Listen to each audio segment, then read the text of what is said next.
Ben Taylor, why don't you need experience in estate agency to be a successful estate agent? Talk to me.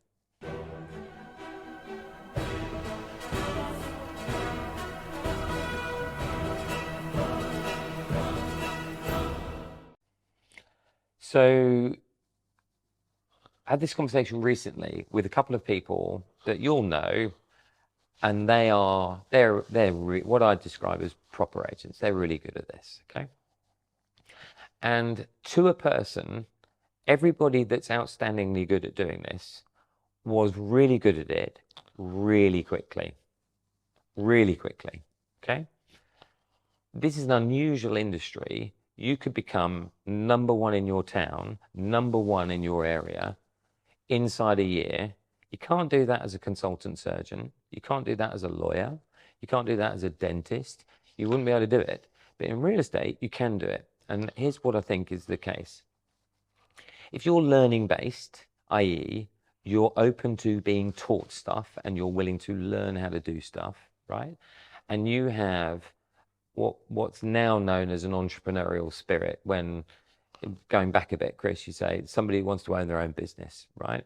You really want to, you've got a grit and determination, say, that's what I want to own my own business, right?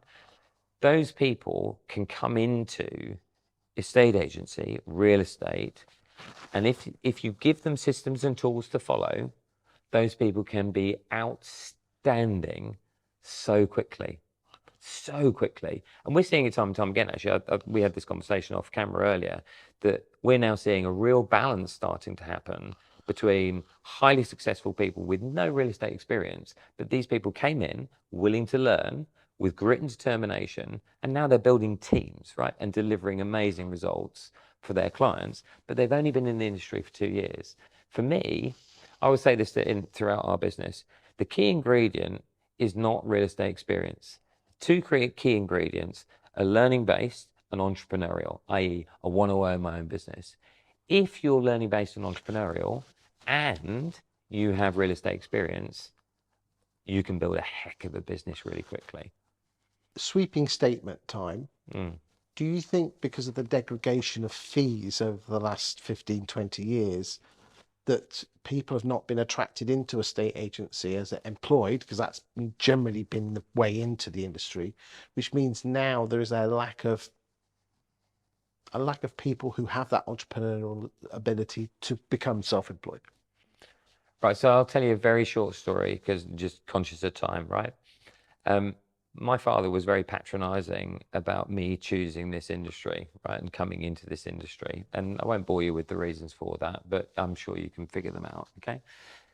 And what he did say was, I was very young when I got promoted to managing director, okay? And he said to me, in a limited field, you've done quite well, right?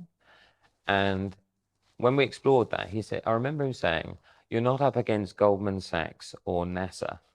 And what he meant by that is that you're coming into an industry where you can excel, you can stand out quite quickly by doing things moderately well. You really can. It's an unusual industry that will afford you that opportunity. Do you think that's changed over the last 20 years? So here's what I do know is that, and it's your point that you made earlier, and that is that if you want to attract the very best people, there has to be rewards, right? And you largely in the employed world, if you think about it logically, the majority of estate agents, what's the average commission? You'll know the answer to this. What's the average commission an estate agent gets if you're an employed estate agent? As a valuer, probably a basic of 25 and then an OTE of 35 to 40. Right. So the commission they'll get is what, 5%, 10%? 5%, 10%. Right. Let's call it 5 or 10%, and £2,000 a month before tax. Right. So £2,000 a month before tax, which is what, 1,300 quid after tax, 1,250, something like that. But yeah. Then a bit of commission. Let's say using your example, even if we bump it up, say it's £1,000 a month before tax of commission, you've got a take-home pay of about £2,000. Okay. 2.5, yeah. Yeah, You've got a company car as well. Well, if you want a net 2.5, you've got to do better than the numbers you've just given me, right? If you want a net 2 is about the number you're giving me, okay? If about 35, 37 grand, okay? if you're netting that, in fact, yeah, no better than that £2,000, are you going to get loads of people leaving university saying, I'm going to go and do that for £2,000 a month? Or are you going to get the cream of the crop to go and do that? However, if you said to them, and let's complete that. If you, over a period of 30, 40 years, certainly 25 years, say to them, that's pretty much how it is, right? Are all of those people going to start thinking, right, I'm either going to go into banking, I'm going to go into be a lawyer, or I want to start a real estate business? The answer is no, Chris, they're not going to. So what you find with lots of us is people didn't choose the industry, it found them, and there's a reason they end up in real estate, right? I'm not going to say to you, I didn't grow up going, oh, I'm going to go and... I think most people I watching think that's this, fair to say. most Okay? people find into And if you did, terrific. But what I will say to you is you're going to see that change over the future, because you are going to see, and I can give you, I can give now young people an example to say, these people started their business in 5 years, they did £1 million worth of fees, and they became wealthy. Now that's somebody, a young person coming out of university saying, right, I like that opportunity.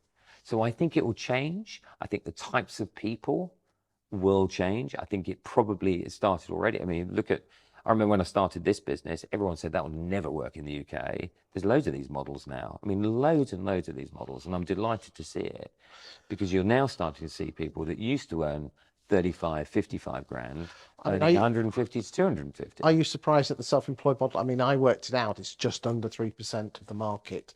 Are you surprised after 6 or 7 years it isn't more than that? No, it takes time. These things, when you look at the history of human behavior, with this level of, it's nothing, Chris. And particularly when, what have we been dealing with COVID and all the other insecurities that people have. And it's a big thing to say, I'm going to start my own business. Whatever it is, it's a huge thing to go and do that. So no, I'm not surprised. And what I see is it's gathering pace. A bit of a snowball effect, as I'm seeing. It seems to be gathering pace all the time. So I suspect, slowly, and then starting to gather more pace. Thank you for your time today. You're welcome.